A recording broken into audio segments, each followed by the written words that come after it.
ఎన్నికలు ముగిసిన ఏడాదిన్నర తరువాత ఆ జిల్లాలో టికెట్ ఫర్ క్యాష్ వివాదం మొదలైంది. కీలక పదవిలో ఉన్న వ్యక్తిపై ఆరోపణల వ్యవహారం ఆ జిల్లా పార్టీకే కాదు, అధిష్టానానికి కూడా తలనొప్పిగా మారింది. ఈ వివాదం జిల్లా దాటి రాజధానిలో రచ్చ చేస్తోంది. ఒక్కటా రెండా, ఏకంగా 7 కోట్లంటూ టికెట్ ఆశించిన మహిళా కార్యకర్త కన్నీళ్లు పెట్టుకుని చెబుతోంది.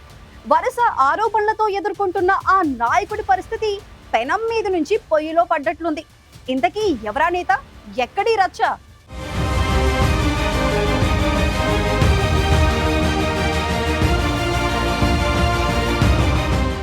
ఎన్నికల సమయంలో టిక్కెట్ల కోసం నాయకులను ప్రసన్నం చేసుకునేందుకు మధ్యవర్తుల ద్వారా డబ్బు ముట్టజెప్పడం, టికెట్ ఇప్పిస్తామన్న వ్యక్తులు ప్లేట్లు ఫిరాయించడం సర్వసాధారణం.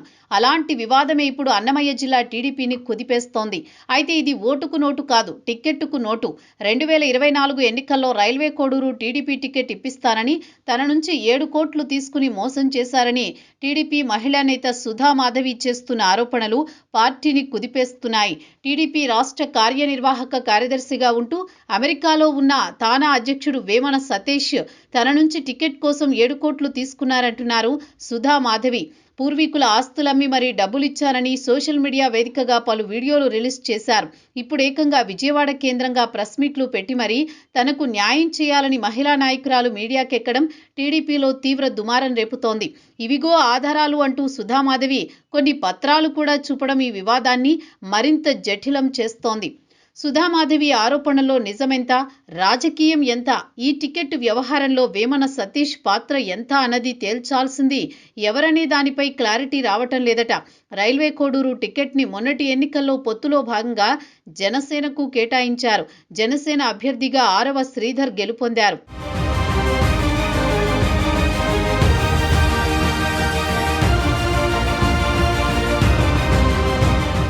20 ఏళ్ల తరువాత కూటమి అభ్యర్థి గెలుపుతో అక్కడ టీడీపీ నిలదొక్కునే అవకాశం ఏర్పడింది. ఎన్నికల ముందే రైల్వే కోడూరు టీడీపీ ఇన్ఛార్జిని పార్టీ అధిష్టానం మార్చింది. సుదీర్ఘ కాలంగా ఇన్ఛార్జిగా ఉన్న విశ్వనాథ నాయుడు స్థానంలో ముక్కా రూపానందరెడ్డిని నియమించింది. టికెట్ కేటాయింపులో ముక్కా రూపానందరెడ్డి క్రియాశీలకంగా వ్యవహరించారు. అయితే కోడూరు టీడీపీ టికెట్ ఆశావహుల్లో సుధామాధవి ఒకరు. కూటమి పొత్తులో టికెట్ కేటాయింపులో కీలకంగా ముక్కా రూపానందరెడ్డి వ్యవహరిస్తే టికెట్ కోసం 7 కోట్లు వేమన సతీష్కు ఇచ్చానని ఆరోపిస్తున్నారు సుధామాధవి. ఇంత రచ్చవుతున్న నియోజకవర్గ ఇన్ఛార్జి రూపానందరెడ్డి దీనిపై ఇప్పటిదాకా ఏమీ మాట్లాడలేదు. వేమన సతీష్ డీల్ వ్యవహారం ఆయనకు తెలుసా తెలియదా, ఇందులో ఆయన పాత్ర ఉందా లేదా అన్నది బయటకు పొక్కడం లేదు. రైల్వే కోడూరు టీడీపీ టికెట్ కోసం వేమన సతీష్కు ఆస్తులన్నీ అమ్మి 7 కోట్లు ఇచ్చానంటున్నారు టీడీపీ మహిళా నేత సుధామాధవి. డబ్బులు తిరిగి అడిగితే కేసులు పెడతామని బెదిరిస్తున్నారని ఆరోపిస్తున్నారు. 5 కోట్లు మురళీ కన్నబాబు ఇంట్లో ఇచ్చానని, 50 లక్షలు బ్యాంకులో వేశానని, మరో 1.5 కోటి వేమన సతీష్ బినామీ దగ్గిన చంద్రబాబుకు ఇచ్చానని ఆమె లెక్కలు చెబుతున్నారు. సుధామాధవి ఆరోపణలు అన్నమయ్య జిల్లా టీడీపీలో ప్రకంపనలు సృష్టిస్తున్నాయి. అగ్రనాయకత్వంతో పరిచయాలున్నాయని, గ్యారంటీగా టికెట్ ఇప్పిస్తానని హామీ ఇవ్వడంతోనే డబ్బులు ఇచ్చానని, పార్టీ పెద్దలే తనకు న్యాయం చేయాలని మహిళా నేత వేడుకుంటున్నారు. రైల్వే కోడూరు సీటు జనసేనకు కేటాయించడంతో వేమన సతీష్ తర్వాత మొహం చాటేశాడని సుధామాధవి చెబుతున్నారు.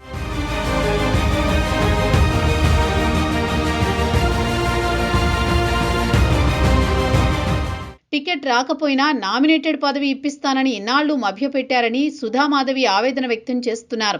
న్యాయం చేయమంటూ మహిళా నేత రోడ్డెక్కడం రైల్వే కోడూరు టీడీపీని ఉక్కిరిబిక్కిరి చేస్తోంది.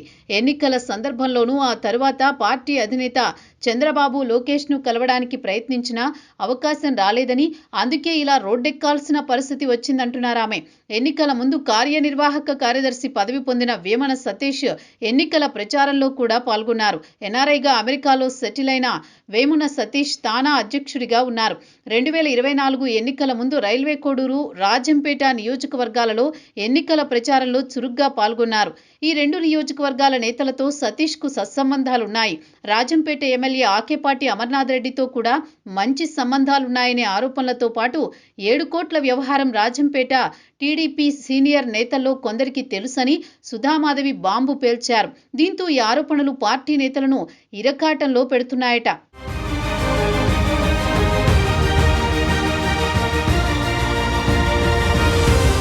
టీడీపీ మహిళా నేత సుధామాధవి మొదట వేమన సతీష్కు 7 కోట్లు ఇచ్చానని, డబ్బులు ఇచ్చి రోడ్డుపై పడ్డానంటూ ఓ వీడియో పోస్ట్ చేశారు. కొన్నాళ్ల తర్వాత తాము డబ్బులు ఇవ్వలేదని, వేమనకు దీంతో సంబంధం లేదని భర్త మురళితో కలిసి మరో వీడియో పోస్ట్ చేశారు. అయితే తప్పుడు కేసుల్లో ఇరికిస్తామని, కూతురును బంధిస్తామని బెదిరించడం వల్లే అలా చెప్పాల్సి వచ్చిందని సుధామాధవి చెబుతున్నారు. చంద్రబాబు అరెస్ట్ అయిన సందర్భంలో 53 రోజుల పాటు నిరసన కార్యక్రమాలు నిర్వహించానని, పార్టీపై తనకున్న విధేయతను చెప్పుకుంటూనే తనకు అన్యాయం జరిగిందని మహిళా నాయకురాలు చెప్పడం వివాదాన్ని మరింత పెద్దది చేసింది.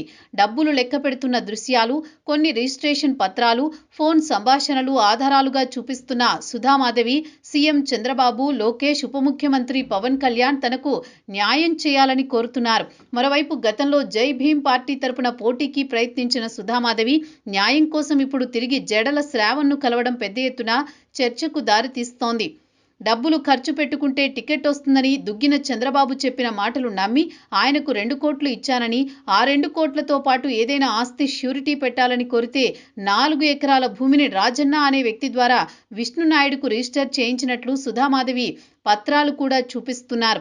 టికెట్ దక్కకపోతే 2 కోట్లు భూమి తిరిగి ఇస్తామని చెప్పి మోసం చేశారని ఆమె చేస్తున్న ఆరోపణలు అధికార పార్టీని కుదిపేస్తున్నాయి. సుధామాధవి ఒక్కరేనా, ఇంకా టికెట్ల కోసం ఎవరో ఒకరికి డబ్బులిచ్చి మోసపోయిన వారు ఉన్నారా అన్న అనుమానాలు పార్టీ పెద్దలకు వస్తున్నాయట. టికెట్ వ్యవహారాలు చక్కబెట్టిన నేతల్లో కూడా ఈ వివాదం గుబులు రేపుతోందట.